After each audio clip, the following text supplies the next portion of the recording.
Hello and welcome to the AFL Auto Blend 3D car creation channel. This is the next in the Comma FC panel van blender tutorial series, and in this episode we'll be doing the importing the blueprints into Blender.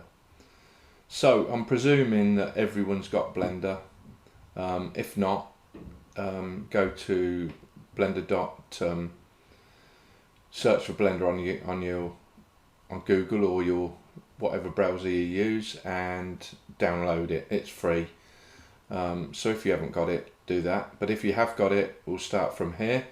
Now, the first thing I do when I'm creating a car is to import a box, and in that I'll give that box the dimensions of the car.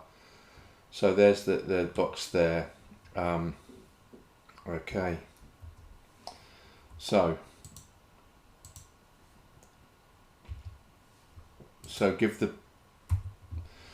press the N key, press Shift and A, and add a mesh cube. Okay, so once you've done that, click into the dimension tab here and type in 1.905 for the width of the van, 4.34 meters for the length, y, and 2.15 meters high for the height. Once you've got Blender in, go to the Preferences tab and put in your add-ons. I normally have in Bolt, so type in Bolt Factory, then you just click, highlight that there. I also have Loop Tools, so type in Loop Tools there and click that. Also have Node Wrangler for the nodes, and that's basically the three I use. If I use any more, I'll let you know during the process. Oh, also Blender Kit. So if you Blender Kit is where we get our, where I get my so there it is, Blender Kit. That's where I get my materials, colours, etc. Different materials, i.e. wood, timber, wood, metal, paint, glass, all that sort of stuff. Okay, so once you've got that set up, type in the box, get the box to the appropriate shape. Then if you've got the images, the blueprint images from me, and I've already had some requests which I've sent emails for, so if you email me, I'll send you the side view, the top view, the front view, and the rear view. Okay, so if you've got those, all you do is press, or if you're doing another vehicle for instance, all you do is press Shift and A and add in an image background. So right, before we do that, type 3 on your numpad, which I've already done, and that is the side view. Okay, so press Shift and A, image background, navigate to where your side images is. Here's where mine is. Click that and press enter. So there it is. Now we want it to fit inside the box. So there's the box. Now I've got the box sitting on the so if you import a cube, you'll need it to sit on the grid line there. So what you do is press the boxes one by one normally, so you just press 1 in the Z and that will bring it up to, sorry, 2 by 2, so you bring that will bring the bottom of the box up to the grid level. So first thing to do is to grab the side image. At this stage, don't move the box, just leave it there. Okay, so grab the side image and move it up so that the image is sitting, the bottom of the tiles are sitting on the grid line. Okay, so I've already got some I've already scaled this up, so for me it's 0.957 on the X, Y, and it'll be probably the same for you if you use these blueprints. So 0.957, 0.957 and 0.957. So just maneuver this into place. So we want the front there, and then we move this down again and sit it on the x-axis, and that should fit in the box perfectly. So once you've got that basic side image done, create a like I've done a new collection, and rename that to blueprints like I've done. Okay. Once you've done that, rename that to side. I've already got my side in, so I won't rename it, but just double click on it and type side in. Okay, so that's that. Now, to get the right to aid you in your positioning of your blueprints, get the box there, grab the box and tab into edit mode. Now we're going to put a series of loop cuts in here, so press Shift and R and put a loop cut in on that body line there.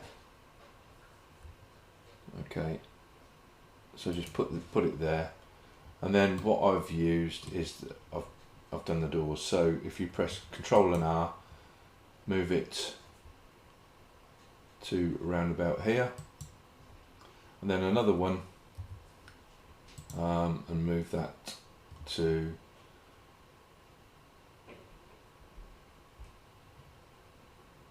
I've done that door and sorry, this front here, so line it up with that as near as you can to the end there. Okay, so that will assist you when you're putting your top view in, and that will assist you when you're putting your front view and your rear view in. Okay, so once you've done that, tab out. That's fine now, so we don't move it, you just click this little arrow here and that will stop you entering it again. Yeah, stop you moving it. Okay, so now we go to the top view, so press 7 on the numpad, press Shift and A again, image background, and there it is, and then just double click. Okay, it needs to be pointing down.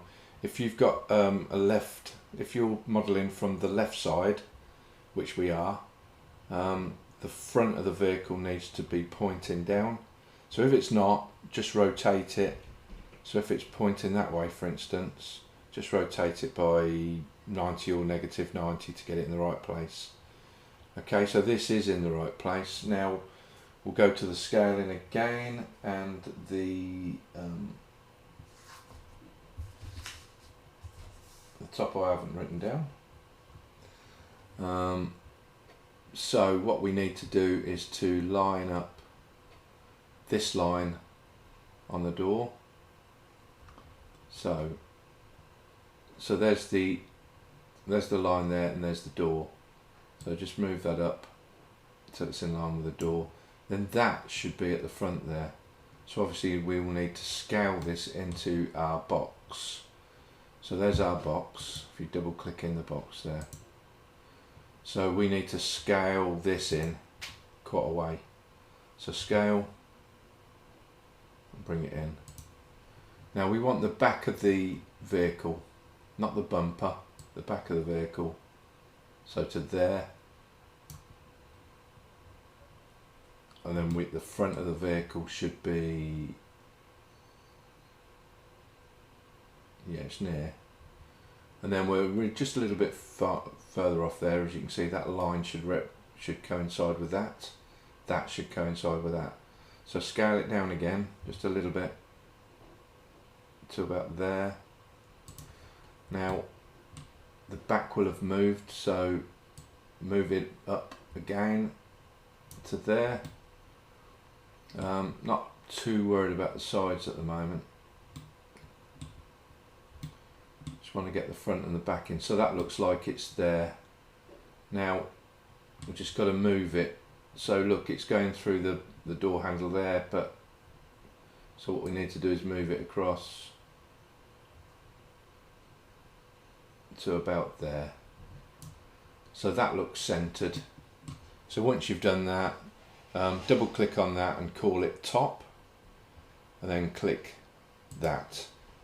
Okay, so now we press 1 on the numpad, which is front view, press Shift and A and add in an image background, and go to wherever you've got your blueprints, double click on that, and obviously this now needs to go into that box, so scale it down and move it up.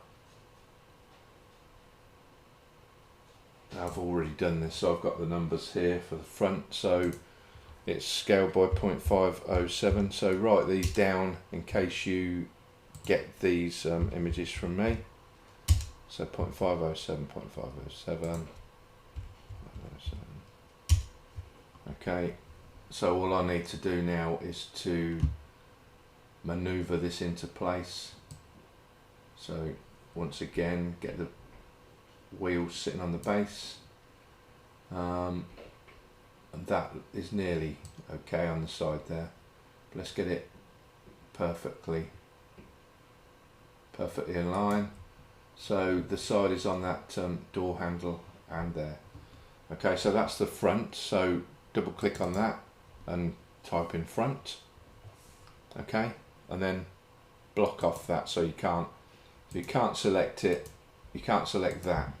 If you want, we can still select our box, but we can't click on the front image. And then lastly, go into press Control 1 and go into the rear, press Shift and A, image, background, and then navigate to your blueprints and double click it into place. So once again, we need to scale that down and get it there roughly, move it up into place on the line, roughly into place on the line. Okay, and then once again that will be 0.507, so type 0.507 in, 0.507 and 0.507, and then just maneuver this around till it's perfectly in line.